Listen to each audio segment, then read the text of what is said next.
नमस्कार। कभी सोचा है कि हम जो बोलते हैं हर एक शब्द वो असल में एक संगीत है। ये एक ऐसी चीज है जिस पर हमारा ध्यान ही नहीं जाता है ना। लेकिन हमारे अंदर एक पूरा का पूरा ऑर्केस्ट्रा चल रहा होता है जो ये आवाज पैदा करता है। तो चलिए आज इसी बायोलॉजिकल म्यूजिक के पीछे की कहानी को समझते हैं। अब ये तस्वीर देखिए, भगवान कृष्ण और उनकी बांसुरी। पहली नजर में तो ये सिर्फ एक म्यूजिकल इंस्ट्रूमेंट लगता है, लेकिन सोचिए जरा, इस बांसुरी का हमारी आवाज से, हमारे बोलने से क्या कोई कनेक्शन हो सकता है? सुनने में शायद अजीब लगे, पर इन दोनों के बीच एक बहुत ही गहरा और खूबसूरत रिश्ता है। और हाँ, ये कनेक्शन कोई आज की नई खोज नहीं है। बहुत बहुत पहले प्राचीन भारतीय विचारकों ने इस बात को समझ लिया था। उन्होंने आवाज कैसे बनती है इसे समझाने के लिए एक ऐसा सिस्टम बनाया जो संगीत जितना ही सुरुचिपूर्ण और वैज्ञानिक है। तो सवाल ये है कि आवाज का ये संगीत शुरू कहाँ से होता है? अक्सर हम सोचते हैं कि गले से या मुंह से, है ना? पर नहीं, इसकी शुरुआत होती है हमारे शरीर में बहुत नीचे, एक एनर्जी सोर्स से। देखिए, हमारी आवाज बनाने के लिए ना 4 मेन सिस्टम्स एक साथ काम करते हैं। ये एक सफर जैसा है जो नाभि से शुरू होकर हमारे सिर तक जाता है। चलिए इस सफर को नीचे से ऊपर की तरफ स्टेप बाय स्टेप समझते हैं। तो सब कुछ यहीं से शुरू होता है। आवाज बनाने के लिए जो पहला पुश चाहिए, जो पहली ताकत लगती है, वो आती है नाभि क्षेत्र से। ये है हमारा पहला सिस्टम, मांसपेशी दबाव प्रणाली। इसे ऐसे समझिए कि पेट की जो मांसपेशियां हैं वो एक इंजन की तरह हैं। वही है जो हवा के फ्लो को शुरू करने के लिए पहला धक्का देती हैं। अच्छा, अब इसके बाद आता है दूसरा सिस्टम जो हमारी छाती यानी उर में है। यहाँ पर फेफड़े और डायफ्राम उस हवा को और ऊपर की तरफ पुश करते हैं। अब ये हवा आवाज बनने के लिए बिल्कुल तैयार है। ठीक है, तो अब तक हमारे पास क्या है? सिर्फ हवा का एक प्रेशर।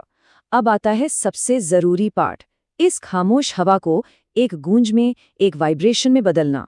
और ये काम होता है हमारे ध्वनि तंत्र में, जिसे कंठ बिलंब भी कहा जाता है। यहीं पर है हमारा वॉइस बॉक्स, जहां वोकल कॉर्ड्स हवा के टकराने से वाइब्रेट करते हैं और आवाज की पहली गूंज, पहला बज पैदा होता है। बस यहीं पर असली जादू होता है। एक मामूली सी सांस पहली बार आवाज बन जाती है। यहीं पर ध्वनि का जन्म होता है। चलिए अब आते हैं इस पूरे विश्लेषण के सबसे फैसिनेटिंग पार्ट पर कि कैसे हमारा मुंह और हमारी जीभ एक म्यूजिकल इंस्ट्रूमेंट, एक बांसुरी की तरह काम करते हैं। ये एनालॉजी कमाल की है। जरा सोचिए, एक तरफ है बांसुरी और उसके छेद और उस पर नाचती हुई उंगलियां। दूसरी तरफ है हमारा मुंह। जैसे उंगलियां अलग अलग छेदों को दबाकर अलग अलग सुर निकालती है ना, बिल्कुल वैसे ही हमारी जीभ मुंह के अंदर अलग अलग पॉइंट्स को टच करके हजारों तरह की ध्वनियां बनाती है। तो इस सिस्टम में पहली चीज है स्थानम। स्थानम यानी उच्चारण की जगह। ये हमारे मुंह के वो फिक्स्ड पॉइंट्स हैं जो हिलते नहीं, जैसे हमारा तालू या दांत। समझ लीजिए ये बांसुरी के छेद हैं। और दूसरी चीज है करणम, यानी उच्चारण का टूल या उपकरण। तो स्थानम अगर बांसुरी का छेद है, तो करणम है उस पर चलने वाली उंगली, वो एक्टिव पार्ट जो मूव करता है। और ज्यादातर टाइम ये करणम हमारी जीभ होती है, जो मुंह के अलग अलग स्थानम को छूकर साउंड बनाती है। चलिए एक एग्जाम्पल से समझते हैं। जैसे जब हम त या थ बोलते हैं तो हमारी जीभ की नोक दांतों को छूती है ना? तो यहाँ पर दांत हो गए स्थानम, फिक्स्ड जगह, और जीभ की नोक हो गई करणम, मूविंग टूल। और ये और भी इंटरेस्टिंग हो जाता है। सोचिए जब हम प या फ बोलते हैं तो क्या होता है, हमारे होठ ही एक दूसरे को छूते हैं। तो यहाँ पे होठ खुद ही स्थानम भी है और करणम भी। मतलब एक ही पार्ट दोनों रोल निभा सकता है। कमाल है ना?